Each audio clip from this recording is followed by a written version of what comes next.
শৈশবের দুই বন্ধু একসাথে মাঠে খেলেছে, স্কুলে গেছে, গল্পের বই একসাথে পড়েছে।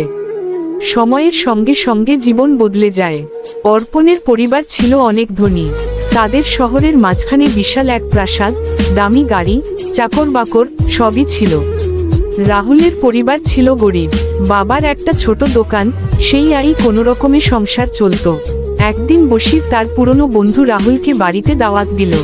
রাহুল খুশিতে লাফিয়ে উঠল। পুরনো বন্ধুর সাথে দেখা হবে, গল্প হবে, হয়তো কিছু সাহায্যও পাবে। কিন্তু তার শরীরের পুরনো জামাকাপড় আর জুতো দেখে অর্পণের মা বাবা নাক সিটকলেন।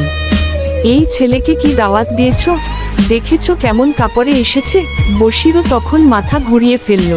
বলল, রাহুল, তুমি হয়তো ভুল করে এসেছ। আমাদের বাসায় আজ পার্টি, তুমি কাল এসো। রাহুল বুঝে গেল, অর্থ না থাকলে বন্ধুত্ব আর টেকে না। চুপচাপ চলে গেল, কিন্তু বুকের ভেতরে জমে রইল এক গভীর ক্ষোভ। সেই অপমানের আগুন তাকে জ্বালিয়ে দিল।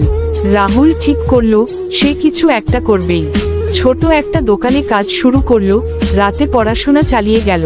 ধীরে ধীরে সে নিজে একটা ছোট ব্যবসা খুলল, বাচ্চাদের জুতো তৈরি করত। মান ভালো, দাম কম, লোকেরা পছন্দ করতে লাগলো।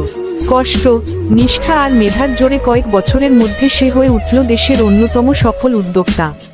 একদিন একটা বড় বিজনেস সামিটে রাহুল প্রধান অতিথি হয়ে হাজির হলো। সেই অনুষ্ঠানে উপস্থিত ছিল অর্পণও। এখন তার বাবার ব্যবসা ধসে গেছে, নিজে চাকরির জন্য হন্যে হয়ে ঘুরছে। বশির কাপা কণ্ঠে বলল, তুই কি রাহুল? রাহুল হাসল, বলল, হ্যাঁ, আমি সেই রাহুল, যাকে একদিন তোমার বাড়ি থেকে অপমান করে বের করে দেওয়া হয়েছিল। বশির লজ্জায় মাথা নিচু করল। রাহুল ধীরে কাছে এসে বলল, বন্ধুত্ব টাকা দেখে হয় না বশির, মন দেখে হয়। আজ তুমি সেটা বুঝেছ, সেটাই আমার সবচেয়ে বড় জয়। শিক্ষা, অপমান কখনো ভাঙে না, গড়তে শেখায়। আর বন্ধুত্ব, তা শ্রদ্ধা আর সমানতা